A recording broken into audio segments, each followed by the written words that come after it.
As the last few tables are being served, we invite you to please continue to enjoy your meal. Presiding at the program today is Jim Trelevin. Jim is president of the Alumni Association Board of Directors. He is a 1969 graduate of the Case Institute of Technology and earned a PhD from the Weatherhead School in 1990. Jim, who resides in Chicago, is concluding his 2-year term as Alumni Board President. Please welcome Jim Trelevin.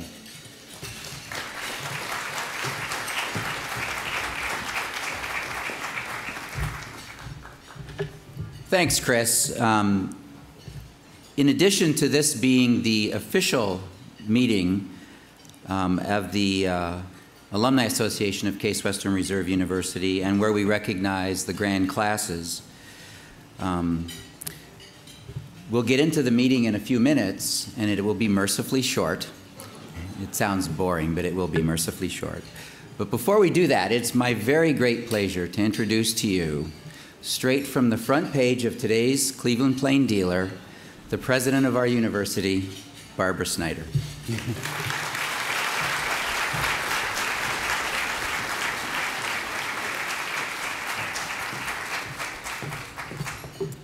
Thank you, Jim. It's great to be here this afternoon. It is wonderful to have such a great turnout for our alumni weekend. Before I begin, though, I really do want to acknowledge some special guests, and those are the members of our Board of Trustees. I would like to ask them to stand for just a minute. Please, all of you stand up.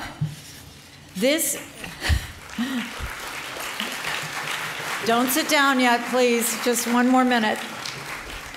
This is an extraordinary group of people who believe fiercely in the strength and potential of Case Western Reserve and who spend hours and hours and hours helping us advance the university. So to all of you, I want to say on behalf of our faculty, our staff, our students, and all the graduates of Case Western Reserve, to every trustee and emeriti trustee, thank you very much.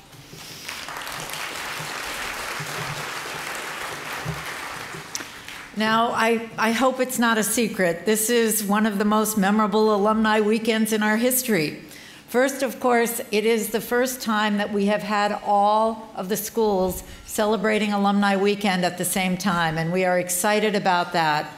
And second, of course, we launched a capital campaign last night. I hope you heard something about that. We had quite a celebration right here in this very building. The Blue Bash with the Goo Goo Dolls and almost 4,000 of our students, faculty, alumni, and other friends. So it was a lot of fun. We were celebrating the kickoff of Forward Thinking, the campaign for Case Western Reserve University, our $1 billion initiative to secure support for student scholarships, endowed professorships, building projects, and academic programs.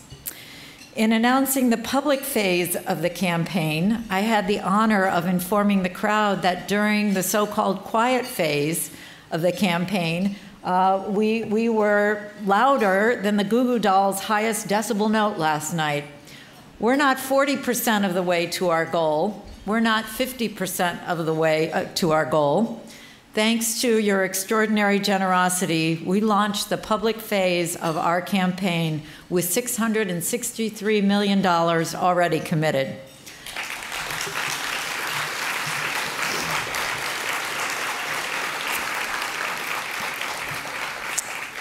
As our campaign chair said last night, that is thinking beyond the possible. Now, as part of last night's activities, I also had the pleasure of announcing new endowed professorships in the School of Medicine, the School of Law, and the Weatherhead School of Management. And in addition, we celebrated a $5 million commitment for student scholarships and a $20 million gift for strategic investments to advance the natural sciences in the College of Arts and Sciences. Finally, we announced a new commitment from two of the university's most generous benefactors, Al and Celia Weatherhead. Sadly, we lost Al last month after his brave battle with cancer. At 3:30 this afternoon, we will host a memorial service for Al in Amasa Stone Chapel. Al demonstrated wonderful wisdom and wit and an overwhelming commitment to helping others. So those of you who would like to attend, we invite you to come. I promise you will leave the event glad you had an opportunity to hear something about Al Weatherhead from those who knew him best. Last night, as many of you know, Celia Weatherhead joined us. In an act of tremendous courage and composure, she participated in the announcement that she and Al had planned for a year to make together. A $50 million pledge, the largest in Case Western Reserve's history.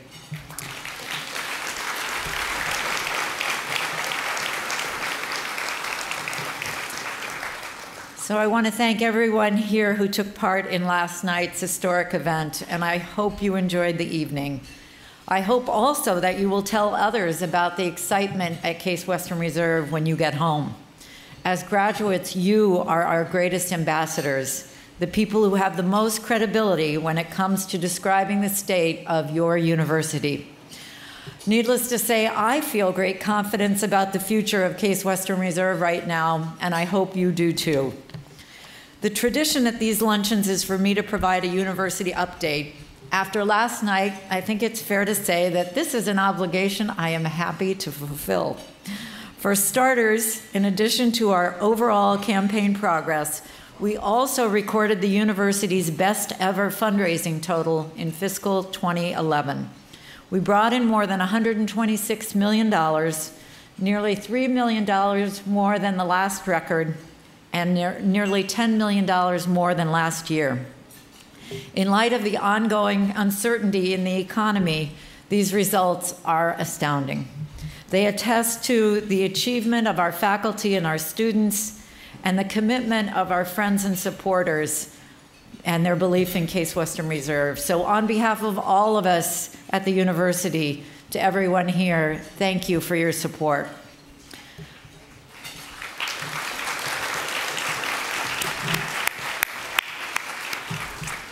Now, I'm pleased to report that we broke another record this past year, the one for total undergraduate applications. Actually, it's not quite right to say we broke it. We obliterated it from the map.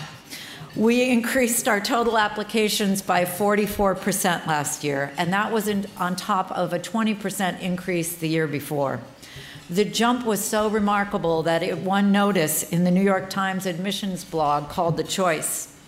That recognition led to the attention of the online newspaper, the Huffington Post. On looking at us more closely, the Huffington Post decided that Case Western Reserve was one of the nation's 9 trendiest colleges, a list that included Yale and Columbia and Washington University in St. Louis, and a handful of top liberal arts colleges. So we are happy to be in that company. This fall, Washington Monthly magazine named us number 7 in the country among universities that contribute to the public good. The magazine uses traditional criteria such as research funding and faculty awards, as well as data measuring community service provided by students, faculty, and staff on campus, and the public interest pursuits of our graduates. Often when I cite this top 10 accomplishment, people ask, well, who else was on that list? Ahead of us were places like UCLA, UC Berkeley, Stanford, and Harvard. And behind us, places like MIT and Cornell. Precisely the kind of company we like to be in on every list. What else can I tell you? On the granddaddy of all rankings, U.S. News and World Report's Best Colleges and Universities list, we moved up 3 spots. We are now ranked 38th in the United States. We are proud about that.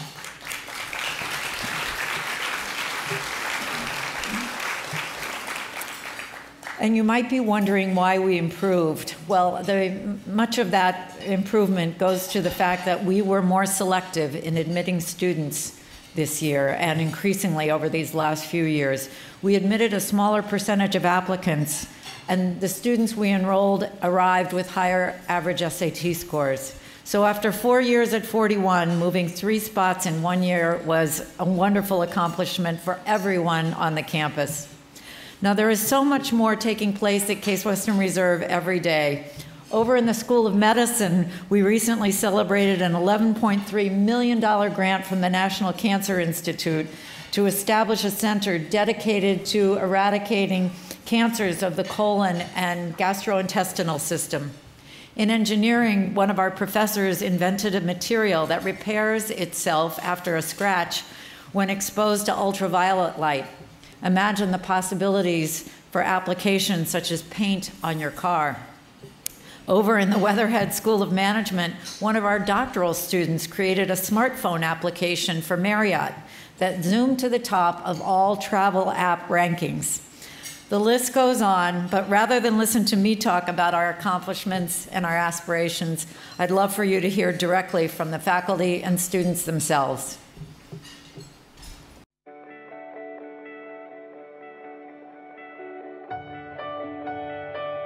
You can feel it the moment you step on our campus. A sense of remarkable possibility. We're privileged to be a national leader in education and research with an enormous opportunity to make an impact on the lives of others. We're testing the limits of solar panels and developing stronger, more durable materials. With the determination to develop long-term solutions for renewable energy. We're propelling discoveries from the laboratory to the marketplace. So we can bring life-changing technology to even more people who need it. As future nurses and doctors, we're acutely aware of the healthcare needs of Cleveland communities. So we're organizing a student-run clinic to give free care to the underserved. I encourage undergraduate students to think creatively and independently. And that's letting me make discoveries of my own. We're reimagining what dental care can be for children in our community. By expanding outreach efforts, we can transform oral health for Cleveland kids. We're working around the clock to save lives by developing new ways to detect cancers in their earliest and most curable stages. And we're trying to save even more lives by unraveling the secrets of cancer genetics. We make music the bridge across institutions and audiences that jam to wildly different beats. With a shared sound, we can change the way we see the world. As the world gets smaller, our connection to international law grows more important. We're playing a vital role in establishing peace and justice around the globe. We're tapping into the secrets of nature to develop amazing new materials. And now, we're partnering with industry to move our research into real-world applications. We're helping individuals and organizations reach their full potential. By combining management and neuroscience, we can inspire learning and develop future leaders. It's everyday people who live the most remarkable lives. By documenting their hidden stories, we can learn incredible lessons about ourselves. We're redefining beauty in art. By expanding the possibilities of expression, we can reveal a deeper understanding of the world. We're using the power of storytelling to advance social justice. By bringing generations of residents together, we can reveal the root causes of inequality and then act to make a difference. Life is more exciting when we consider the possibilities. The challenge is to embrace the opportunities. And forge ahead to realize the great potential that is Case Western Reserve University.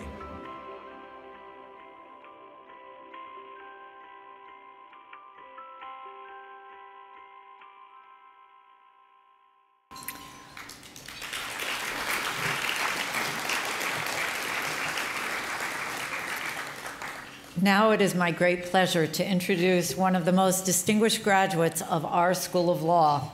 You know him as a best-selling novelist. Not only are his books page-turners, they are also compelling explorations of some of the most complex issues of our time: domestic violence, capital punishment, abortion, the war on terror, and more. Through the power of his writing, he makes readers care deeply about his characters.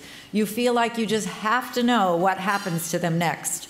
Along the way, he provides thorough and accessible insights about competing perspectives on important questions. You may think you are simply enjoying an entertaining story, but I promise you that you leave the book with a new appreciation of the many layers of facts and emotions underlying those topics.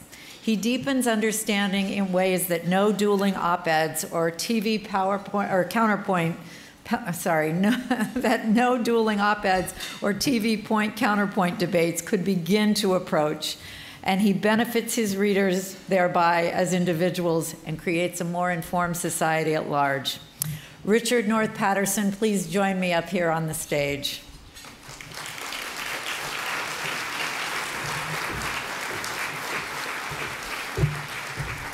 Thank you. Now, we are enormously proud to count you among one of our graduates. You are such a great example of the ways that an outstanding education can serve people in ways far beyond they might have originally expected. Your achievements as a novelist are extraordinary, and we are so grateful to you for being part of this historic Alumni Weekend.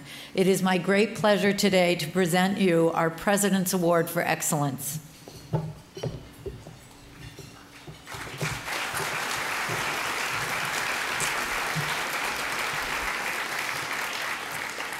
Now, I want you to know, you're going to hear from Rick in just a second, but I want to make sure that everybody in the room knows that we have the privilege of having Rick present a full lecture about his latest work, The Devil's Light, immediately after this event, and it will be over in Ford Auditorium starting about 1:30. So for now, he's graciously agreed to give you a sneak preview, and it is a great honor to have with us today Richard North Patterson. Let me take that from you.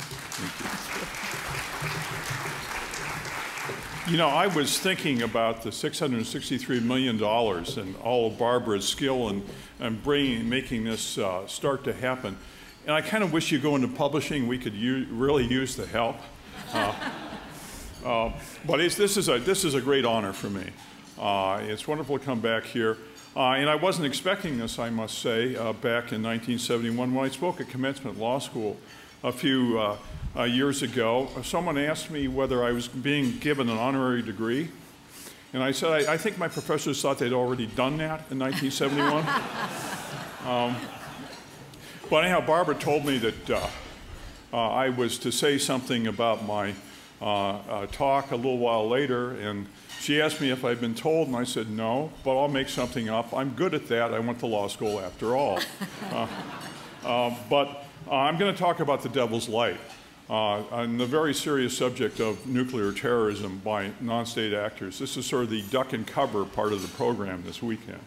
Among other things, I'm going to talk about Pakistan, nuclear terrorism, the threat to the world, and I'm going to clear up the mystery of why bin Laden was hiding in plain sight in a country who was supposed to be an ally of the United States. So I look forward to that, to meeting more of you. And again, Barbara, I can't thank you enough for this wonderful honor. Thank you, Rick. Thank you, Rick. Thank you, President Snyder. It's truly an amazing period of time for this university. And congratulations, Rick. Now it's time to proceed with the annual meeting of the Alumni Association, and we'll make it quick so we can all go hear Rick talk about what he just gave us the brief synopsis of. This has been a busy year for the board of the Alumni Association. We've set some ambitious goals, and I want to just touch on two of those. The first has to do with the fact that we're trying to bring together all of the constituent alumni groups within the university, and we set an ambitious goal for this weekend of doubling attendance at Alumni Weekend. And as President Snyder mentioned, this is the first Alumni Weekend where every constituent alumni group within the university is participating in a single weekend. And second, as Chris Vlahos mentioned, we've almost tripled the number of attendees at this weekend. So we've met and exceeded those very ambitious goals. Secondly, it's been an important part in getting to part of what President Snyder talked about for the Alumni Association to support the annual giving to the university. And I'm happy to report that the annual giving among the undergraduate alumni of the university has increased significantly in the past year, and in fact in the past 3 years. And finally, in this, our 6th year as the association representing the entire university, we actually have a number of the founding members of the board whose terms have expired.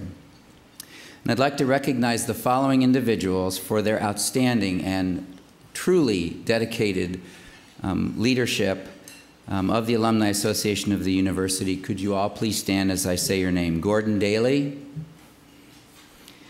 Kapi Ho, who is on her way to London today and couldn't be here, Mike Magnus, Becky Montague, Joy Schefter, and Eric Yazanow. Thank you very much for your service.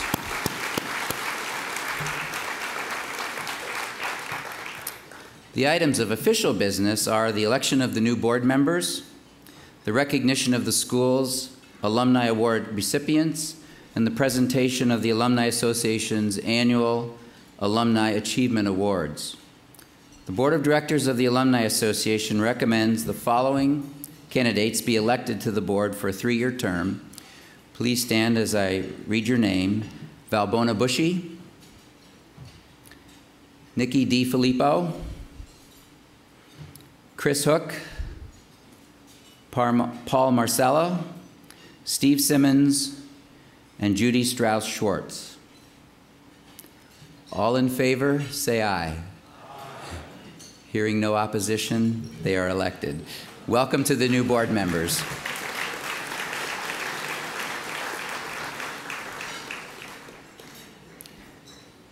Throughout the year, the alumni associations of the various schools of Case Western Reserve University present awards to their graduates. The awards and recipients are listed in the luncheon program that you all have, and will be recognized, those individuals will be recognized at the individual school events throughout the weekend. But I'd like to ask all of those recipients who are here with us today to please stand so that we may recognize them for their honors.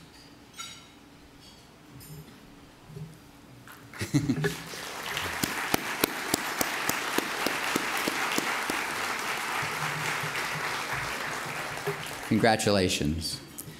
The Alumni Association's awards program celebrates excellence by honoring alumni and others who have brought extraordinary credit to Case Western Reserve University. The awards program is run by the Alumni Board's Recognition Committee, and I'd like to thank Committee Chair Laura Nosek for all of her hard work in this and many preceding years in putting this important program together. At this point, I'd like to turn it over to Chris.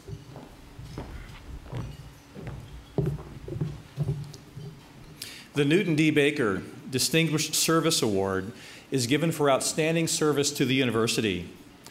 The award honors the legacy of Cleveland's Newton D. Baker, who urged everyone he met to volunteer time and talent in service to those in need. The nominee can be an alumnus, staff, faculty, or friend of the university. Will Beju Shaw please come to the podium? Beju is certainly a friend of Case Western Reserve, whose vision is felt throughout University Circle.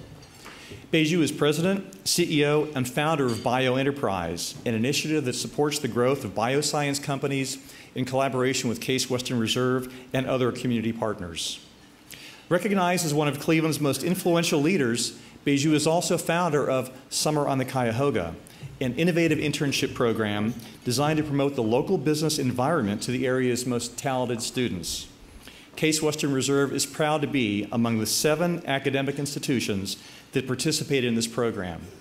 Ladies and gentlemen, our Newton D. Baker Award recipient, Beju Shaw. Thank you very much.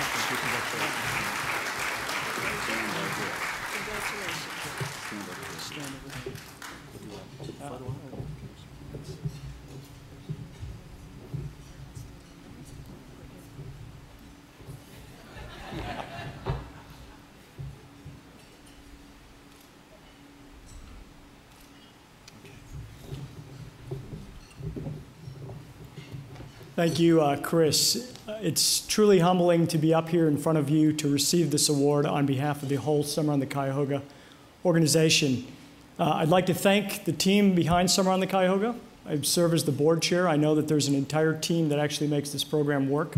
I'd like to thank my family for allowing me to participate in these types of activities. And most importantly, I'd like to thank Case Western Reserve, which has been a great partner in this initiative since its inception. In particular, President Snyder, Laura Kalafadis, Dan Clancy, and the numerous Case Western students who not only serve, this university not only serves as the physical host for this program, but more importantly, your students really serve as the host for all of the participants in Summer on the Cuyahoga in terms of their introduction to Cleveland, inspiring them to return upon their graduation from various universities. I look forward to continuing to partner with Case Western on this endeavor and many others in the years to come. Thank you.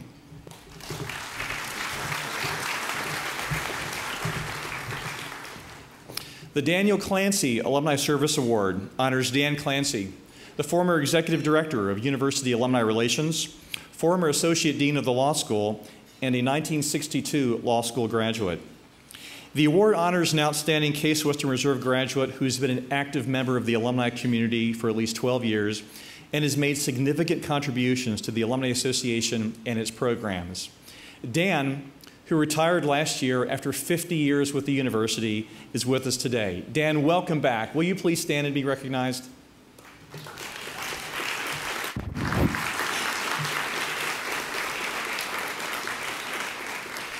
Will Pat Kilpatrick please come to the podium? I came across something written in 1986 about Pat Kilpatrick. For many people associated with Case Western Reserve, the author wrote, Pat Kilpatrick is the university. Pat retired in 1992 after having served for 3 decades as a faculty member, associate dean, university secretary, and director of the Twing Center. But her involvement with Case Western Reserve did not end with her retirement. Pat continues to be involved with Mather College alumni and Case Western Reserve athletics. Before I had the privilege of getting to know Pat, I was involved in a number of Spartan Club meetings at Adelbert Hall where Pat participated via speakerphone at home. The sound of her voice coming from the speakerphone, coupled with the gaze from her portrait that hangs in the Adelbert Hall conference room, made it appear quite clearly that even from home, Pat was in charge. Ladies and gentlemen, our dear friend, and the first ever Daniel Clancy Alumni Service Award recipient, Patricia B. Kilpatrick.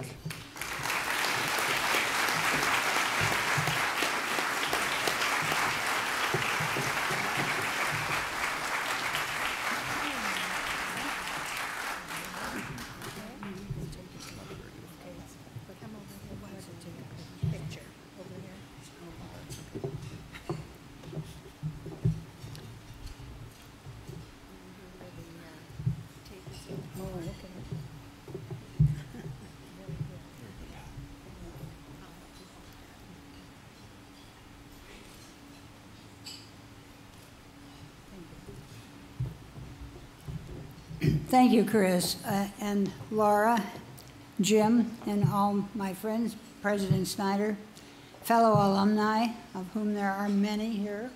I was told that we have to keep things moving and you can have 2 minutes.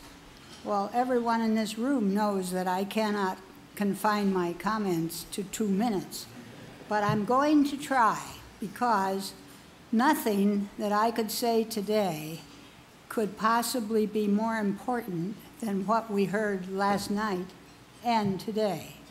I've been around this place for a long time. I was born and raised just 3 miles from here in East Cleveland. I went to Shaw High School. How many here today went to Shaw High School? Well, it doesn't matter because there are always a lot of us. I do want to say that I am exceedingly proud to receive the Dan Clancy Award. I've known Dan since he came to the campus, which was the same year that I did in 1962. We've been friends and colleagues for all the years since, and I can think of no one who embodies the ideals of Case Western Reserve University better than Dan. So I'm grateful to you too, Dan. I am very happy to be here today. I just wonder why anyone would get an award for doing what you love to do for so many years. It's been a grand trip, and I hope it isn't over yet. Thank you.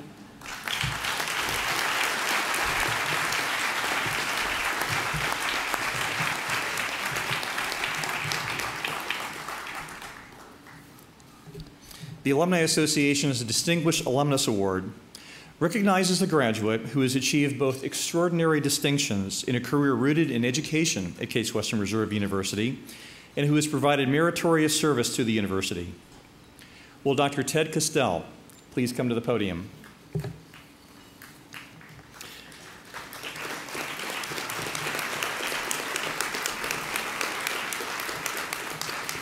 It's hard to think of a more well-known and influential figure on our campus and in the community than Dr. Ted Castell.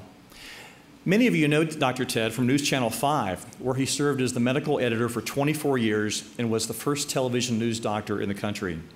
As a result, Dr. Ted estimates, he's made more than 1 billion video house calls through Channel 5. Dr. Ted serves the Case Western Reserve School of Medicine as a faculty member and is chair of the Committee for Advancement of Academic Medicine.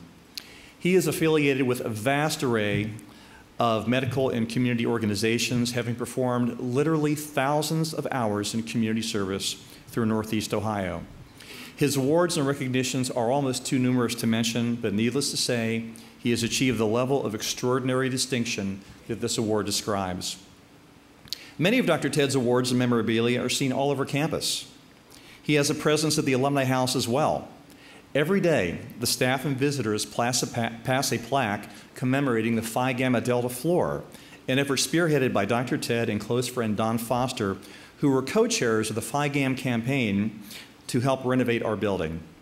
In addition, the microscope that Dr. Ted used here as a medical student is displayed prominently in the Alumni House Library. Dr. Ted, thank you for all that you've done for Case Western Reserve University. Ladies and gentlemen, the recipient of the Distinguished Alumnus Award, Dr. Ted Castell.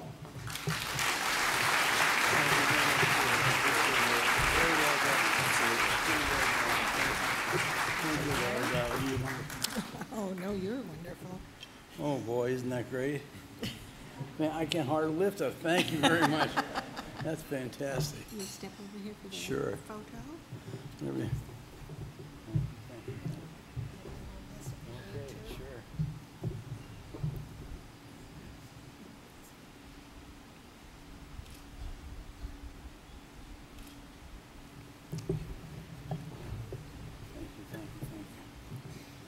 Well, thank you very much, Chris, and thank you, Laura.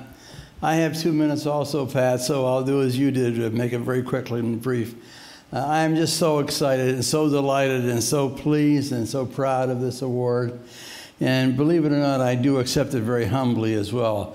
I realize there are a lot of people that are more qualified than I am for this award, and someday let's hope they get the award as well.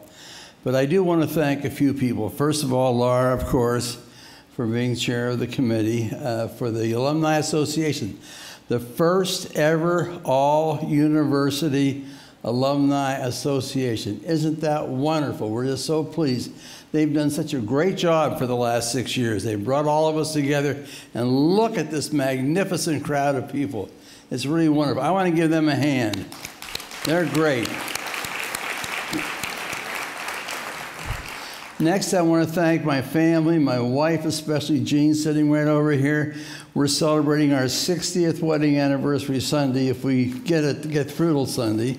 And we have four graduates of Case Western Reserve University with us from our family. We're just so pleased with everything that's happened at Case Western Reserve. It's been a great, great place to work, to play, to have fun. Back in the old days of Phi Gamma Delta, everything was just wonderful. We just love this place. Now, the other person, the other group that I want to thank, believe it or not, is everybody in this room, all of the alumni and all of the rest of the alumni brethren and sisters who are not here today, for all you have done, not only for the university, but for helping me as I trudge through on all the various committees. And every time I call you and I ask for help on various committees, I've never been turned down yet. Everybody has always said yes. And you're the ones that have done all the work, and you're the ones who really deserve this award more than I do. But I do want to thank you, and especially that class of Adelbert College, 1951. There are hundreds of us. In spirit, they're here, but we have a great many Adelbert graduates. I saw the list recently. It's a wonderful group. And we had a wonderful time in Adelbert back in those days, and especially going to the old Case Reserve football games. That was a lot of fun. But I do want to do one last thing, and that is I want to ask all of the alumni here to join me in thanking and congratulating The university, that is our president, our board of trustees, our staff. We have a fantastic staff. I hope you realize what a wonderful group of people the staff is. They are the ones that put all this together. It is the school that has given us the education that has allowed us to get ahead so far. Let's give them a big hand, too. Thank you all very much.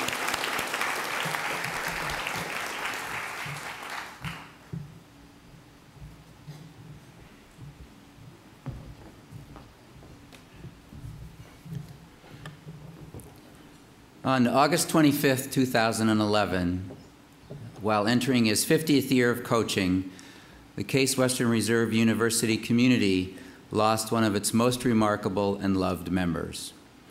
No one who has ever met Bob Del Rosa had any doubt what he did for a living. He was a coach. In fact, he became known to everyone simply as Coach. With that unmistakable coach's voice, stature, and mannerisms, he couldn't possibly have had any other career. During his remarkable tenure, he left an enduring mark on this university and the student athletes he coached. I was one of those athletes, not one of the better ones, but when I arrived for summer football practice more than 40 years ago, he was one of the first people I met, and he scared the heck out of me. He would be my coach both for football and wrestling for my 4 years here at Case. But more importantly, he remained a lifelong friend and mentor to this summer for more than over that 40-year period. The fact that he was that same mentor and friend for the 1,000 or so athletes that he coached in 4 sports says all you need to know about Coach. Del Rosa grew up in Cleveland, played football at the University of Cincinnati, and is an alumni of Case Western Reserve University. As a wrestling coach, he produced 4 national champions, one of whom I believe is here, Isaac Dukes, 37 national qualifiers, 18 All-Americans, and 35 NCAA Academic All-Americans. He's been inducted into the Division III NCAA Wrestling Hall of Fame and the Case Athletic Hall of Fame. He also served as Associate Athletic Director and head football coach and coached baseball and tennis. But Coach was most proud of his family. His wife, Ann, his 2 sons, and his grandchildren were all part of that extended family here at Case and the broader wrestling community. Ann, his son, Scott, his wife, Denise, and 2 of his grandchildren, Adriana and Cameron, are seated in the back, if you could all stand up.